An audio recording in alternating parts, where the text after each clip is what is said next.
আজকে নিয়ে এসেছি খরগোশ আর কচ্ছপের গল্প। একটা খরগোশ আর একটা কচ্ছপ খুব বন্ধু ছিল। কচ্ছপ খুব আস্তে আস্তে হাঁটতো বলে খরগোশ রোজ ওকে নিয়ে খুব মজা করত।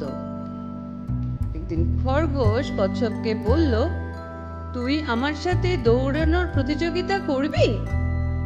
কচ্ছপ বলল, আচ্ছা ঠিক আছে। ওরা ঠিক করলো যে ওরা কোথা থেকে দৌড়ানো শুরু করবে আর ওদের দৌড়ানো শেষ হবে কোথায় পৌঁছলে। সেই মতো ওরা দৌড়ানো শুরু করলো।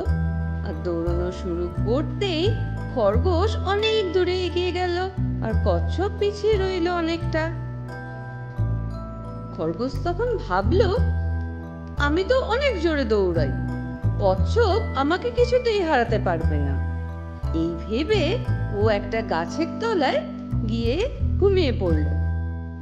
আর ওইদিকে কচ্ছপ আস্তে আস্তে নিজের গতিতে হাঁটতে লাগলো। হাঁটতে হাঁটতে ও দেখতে পেল যে খরগোশ একটা গাছের তলায় ঘুমোচ্ছে। ও কিছু না বলে আর নিজেও কোনো বিশ্রাম না নিয়ে ও এগিয়ে চলল ওর গন্তব্যের দিকে। আর যথারীতি ও দৌড়ানোর প্রতিযোগিতায় প্রথম হয়ে গেল। আজকের গল্প থেকে আমরা শিখলাম, ধৈর্য আর কঠোর পরিশ্রমেই জয় আসে।